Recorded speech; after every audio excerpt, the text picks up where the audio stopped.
Boris Karloff on Inner Sanctum Mystery. Brought to you by the makers of Carter's Pills.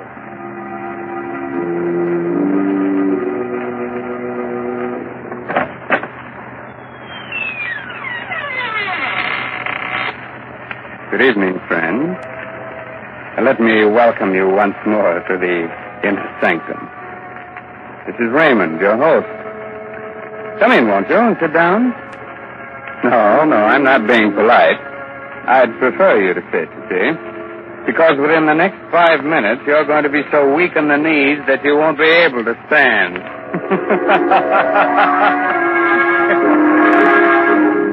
Inner Sanctum Mysteries again has the pleasure of bringing you the famous star of radio, screen, and stage, now featured in the current Broadway success, Arsenic and Old Lace, Boris Karloff. This evening, Mr. Karloff appears in Robert Newman's dramatization of Edgar Allan Poe's famous story, The Telltale Heart. Presented for your entertainment by the makers of Carter's Little Liver Pill, the best friend to your sunny disposition.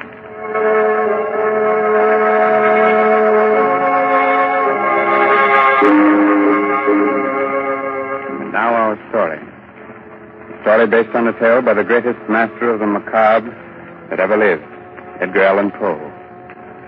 The story of a man who could hear not only every sound on earth, but even things that don't exist. So, turn down the lights, call in a friend or neighbor to keep you company, and listen to Boris Karloff as Simon in The Telltale Heart. It's early evening. The sun is just setting behind a range of low hills. On top of the nearest hill is a huge rambling building surrounded by park-like grounds. A road winds from its gates down to the little village below. Down this road comes a man. He's tall, gaunt, his hair snow white. He's so busy with his thoughts that he doesn't see the small, dark man who sits by the roadside. But just as he is about to pass him... Good evening. Huh? Oh, why, good evening. Nice evening, isn't it? Nice? Why, it's the most wonderful, perfect evening I'll ever know this side of heaven. You don't say. You can't know what it's like to feel as if you've just risen from the dead.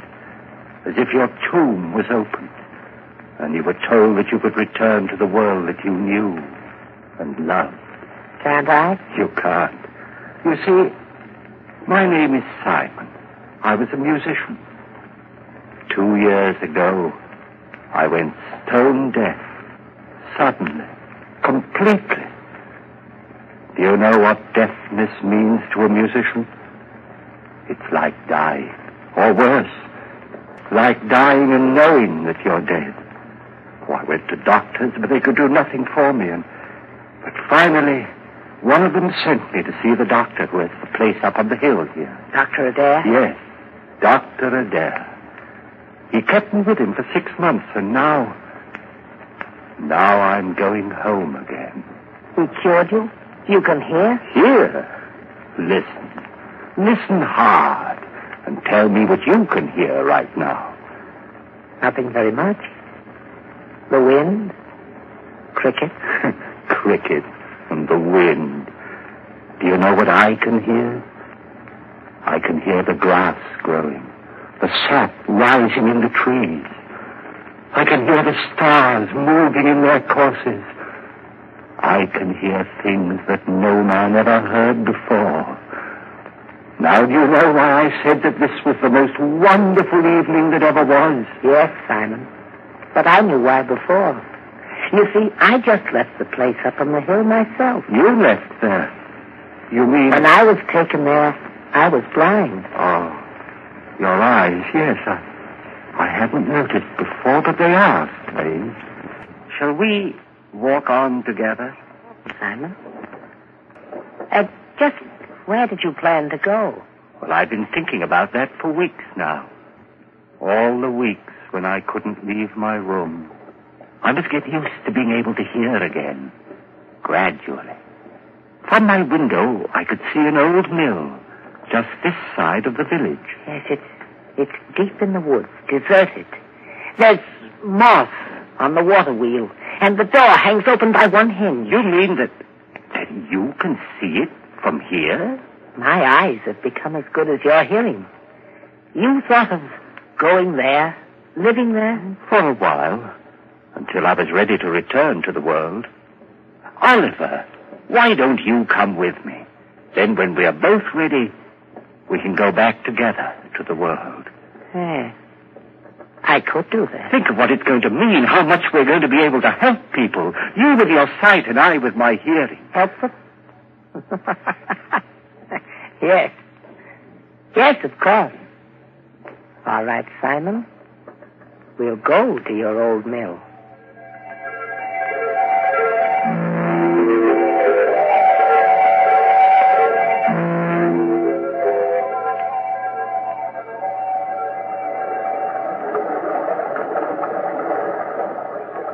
This way, Oliver. Up this path. What's What? Someone's coming. The farmer, he seems to be looking for something. Good evening. I'm looking for my cow. Have you seen her? Well, what kind of a cow is she? A brown and a white one with a crooked horn. Wait. I hear her. She's grazing in a field on the other side of the woods. Hear her? That's almost a mile from here. I have good ears. Good. You must have ears like a fox. But that field, that's the squire's. How did she get there? You think someone took her? Who would?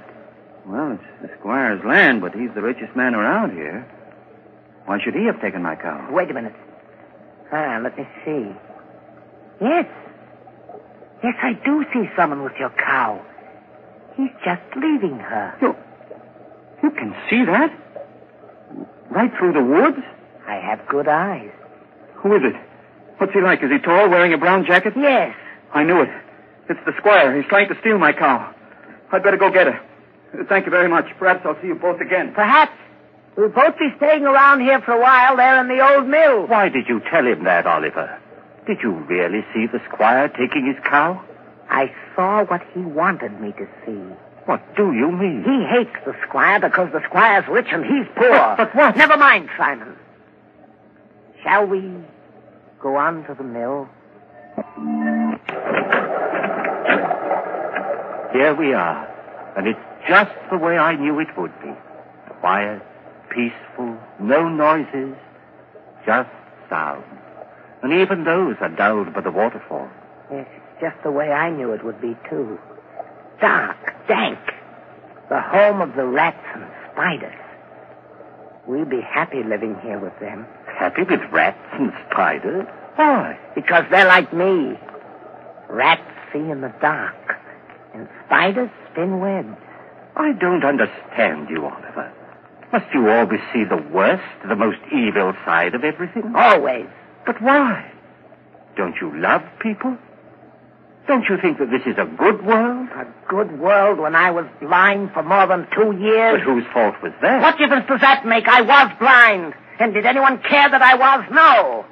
Love people. I hate them. But, Oliver, that's wrong. You've no right to hate anyone or anything. What's that? What? It sounds like wings, like... Yes, there it is, there. A swallow. Why, it's frightened, trying to get out. Why, it's beating itself against the wall and... Oh, poor thing, it's hurt itself. Fallen to the ground. I'd better catch it. Is it badly hurt? No, I don't think so. Oh, just this one wing. Here, let's see. Perhaps we can put a splint on it, heal it. Do you think so? Here, Oliver. But be gentle. It's still terribly frightened. I will. Oh, Oliver! What are you doing to that bird? Doing... Blood, you've crushed the swallow, killed it. So I have. You killed it deliberately. You think so? I told you we all have some badness deep inside us. Even you. Here you are ready to believe the worst of me, that I'd wantonly crush a harmless little sparrow to death and... Simon. What is it? I don't know, but there's something in your face. something that wasn't there before. I don't know what you're talking about. I'm going up to bed. Simon! Simon, wait! It wasn't he that was blind. It was I. Oh, he's bad, evil, clean through. He's like one of the spiders he loves so much, lurking here and spinning cunning webs to catch innocent people in. And what he saw in my face just now, there was something there. Something that wasn't there before. Death. Why did this have to happen to me? I was so happy just a little while ago. I loved everyone, the whole world. And now I have to kill him. And here I am, friend, Raymond, your host in the inner sanctum, who also loves everyone. So, Simon has decided he must murder his companion. Not because he wants to, but in order to keep him from spreading the hate and evil he seems to love. That's a charming idea. But if Oliver's eyes are as good as he says they are, good enough to see death in Simon's face, how will he be able to do it, Quite a problem, isn't it? Well, Raymond, everyone has problems. It's the answer that counts. It certainly does, Mr. Hurley, in a mystery drama. Yes, and in a domestic drama, too. If you don't believe it, listen to what Agnes Vale says to her husband at the dinner table. Oh, Bob, you haven't said a word about the cake, and I baked it especially for your birthday. After 30, no one wants to be reminded of birthdays. Oh, that's silly. Besides, a person's only as old as they feel. Well, if that was the case, I'd be about 60. You mean 90. No one could save up the grouch you've got in only 60 years. If you felt as irritable, low, and out of sorts as I have lately, you'd be grouchy, too. Of course I would. Anybody would. So the thing to do is not to feel that way. What can anyone do about it? Very simple, my dear. Try Carter's little liver pills. Right, and when you don't feel good, try Carter's little liver pills. They do the work of calomel but have no calomel in them, for they are simple pills made of vegetable drugs. They wake up the flow of one of our most vital digestive juices. When this vital juice flows at the rate of 2 pints a day, it helps to digest our food and bring back the glorious feeling that goes with regularity. Then most folks feel like happy days are here again. But be sure you get the genuine Carter's little liver pill.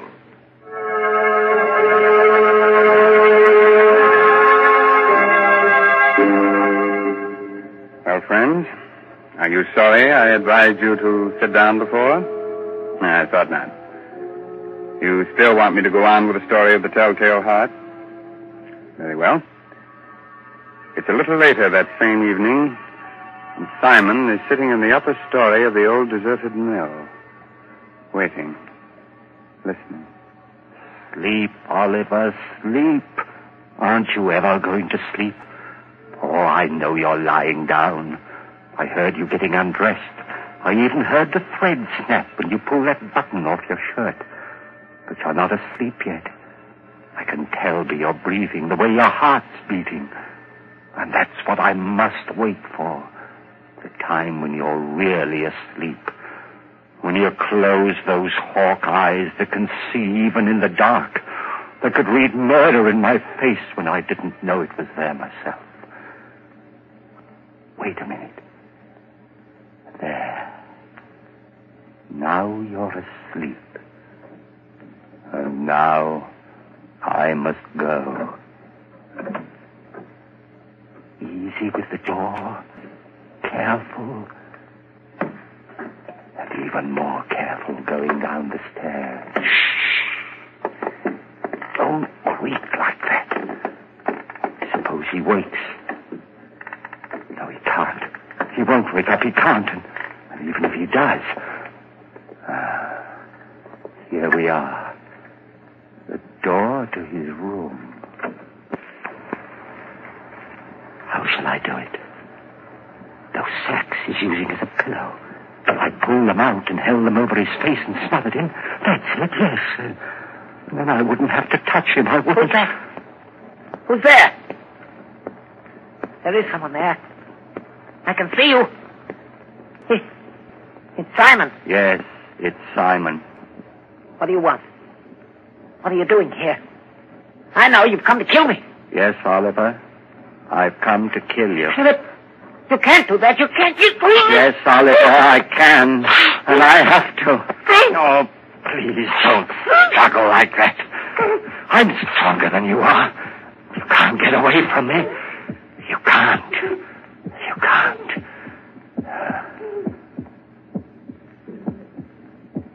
That noise. Hear it? It's your heart.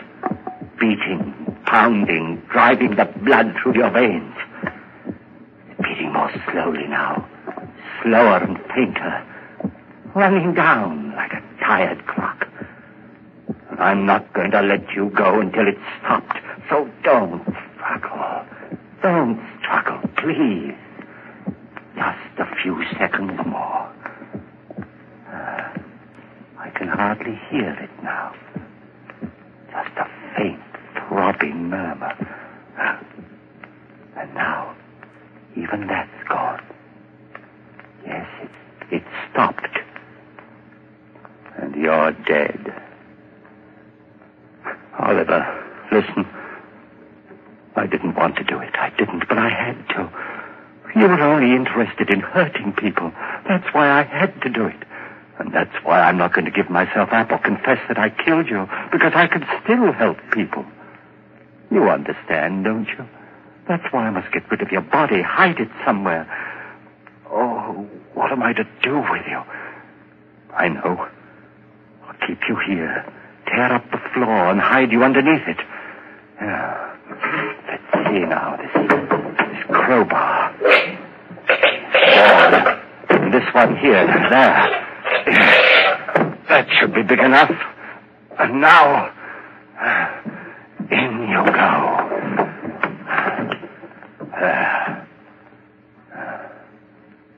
Goodbye, Oliver. Goodbye. Just put these boards back. Nail them down again with the same rusty nails. And it's done. Now I'll spread this dust over the cracks. No one will be able to tell what I've done. No, not even with your eyes. If you could still use them. What's that? A light. A lantern outside. Someone at the door.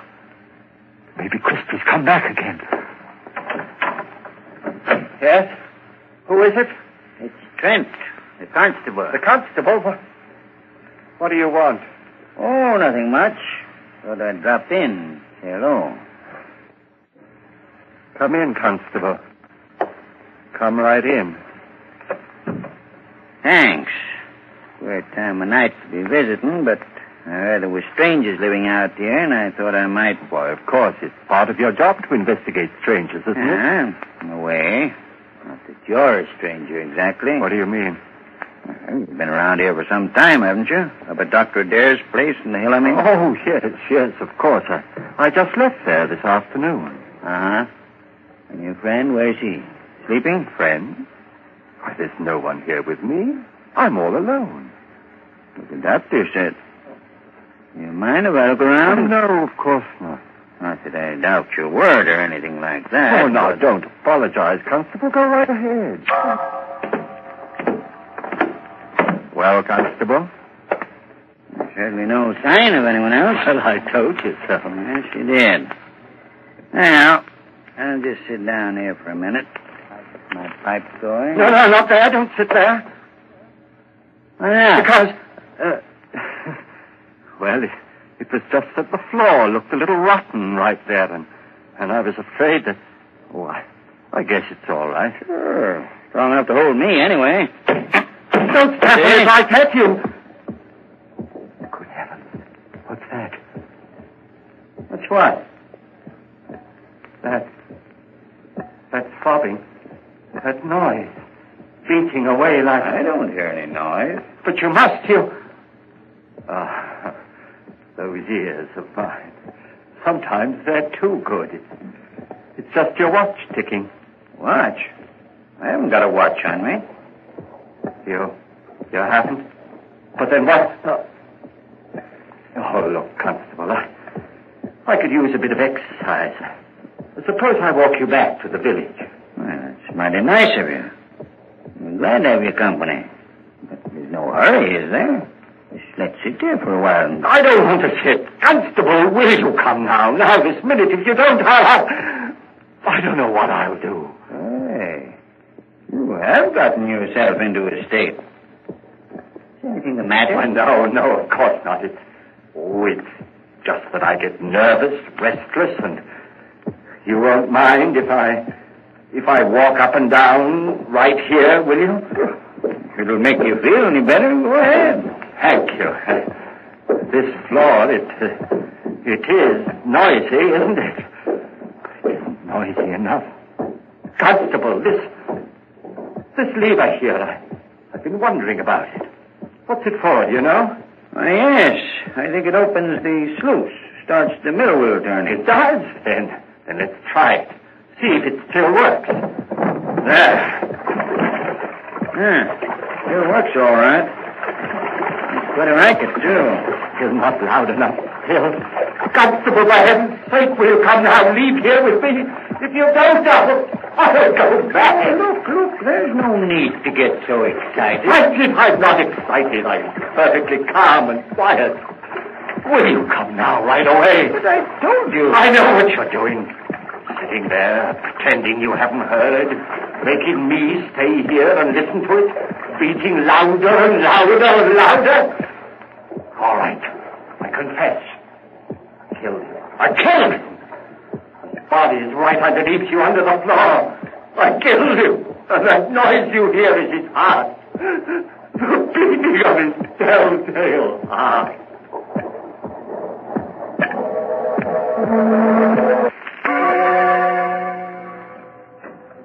Hello, Dr. Adair. Oh, Constable, hello. Well, did you find them? Yes, Doctor. I'm glad. Some of my boys will be bringing the other one, Oliver, along in a little while. Bringing him? What's the matter with him? Well, sort of. They were in the old mill by the river. Simon had evidently tried to kill Oliver, but he hadn't done a good job of it. He nailed him up underneath the floor. And when we got him out, he was unconscious. He's still pretty weak. I see. Bring Simon in, will you? Sure. All right, Simon. In here. Yes, Constable? Now, turn him around so that he's facing me. That's it. Well, hello, Simon. Hello, Doctor. Simon, why did you run away from here this afternoon? Run away? I didn't run away. I left. What need was there for me to stay when I was cured? Oh. And what you did, or rather tried to do to Oliver? That was wrong. I know it was wrong, but I had to do it. He was bad, Doctor, bad. He hated everyone, wanted to hurt them, and I couldn't let him.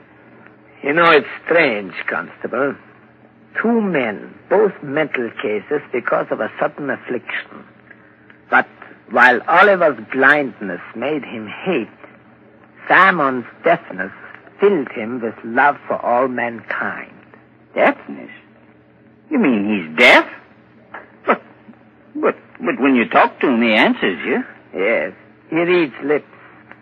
That's why I had you turn him around, so he was facing me. But he's stone deaf. He will never hear again. What's that you're saying? Deaf? But I'm not deaf. Why, there's no one can hear better than I. No one. I heard everything when I left here. Things no man has ever heard before.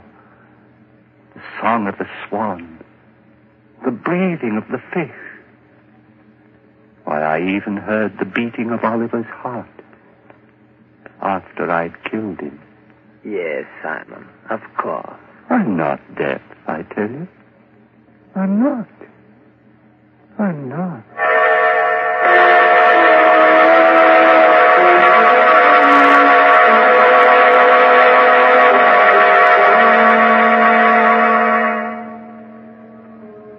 So, Simon did hear all the things he said he did.